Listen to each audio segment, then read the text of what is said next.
Tinkle Stories. Tinkle, tinkle, little star by Sanju. Good morning. My name is Sanjiv, and today I'm going to read some Tinkle stories. The first story is going to be the story of the bicycle. The first bicycle was built by a German, Baron Dreis, in 1816. It had no pedals. He had to move it by pushing his feet, first one then the other, against the ground. People called him a madman. Children jeered at him whenever he passed by on a strange machine. Cycles with pedals first made their appearances around 1866.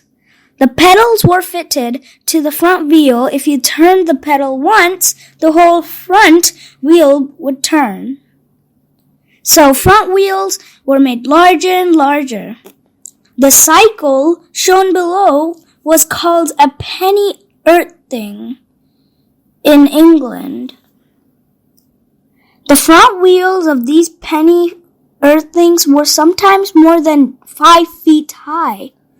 It was difficult to mount these cycles. But the real trouble began after you mounted them and started pedaling. The penny earthing had no brakes. The only way you could dismount was by jumping off, which was not easy. As the years went by, thought of putting the pedals in the center.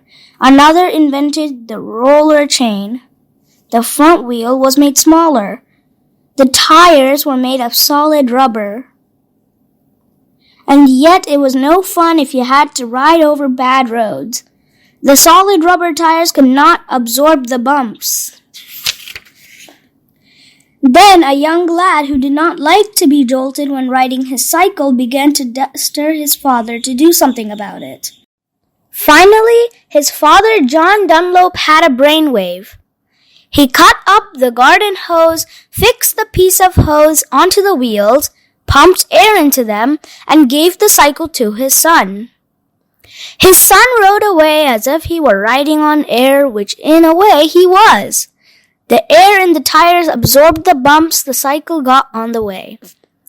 Cycles thereafter began to use air-filled tires.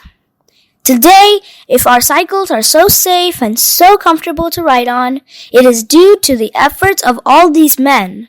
From Baron Dreis to John Dunlop, they made the modern cycle possible. The end. Thank you for listening to this story that I have read. Riding bicycles are good for our health and our environment. Thank you!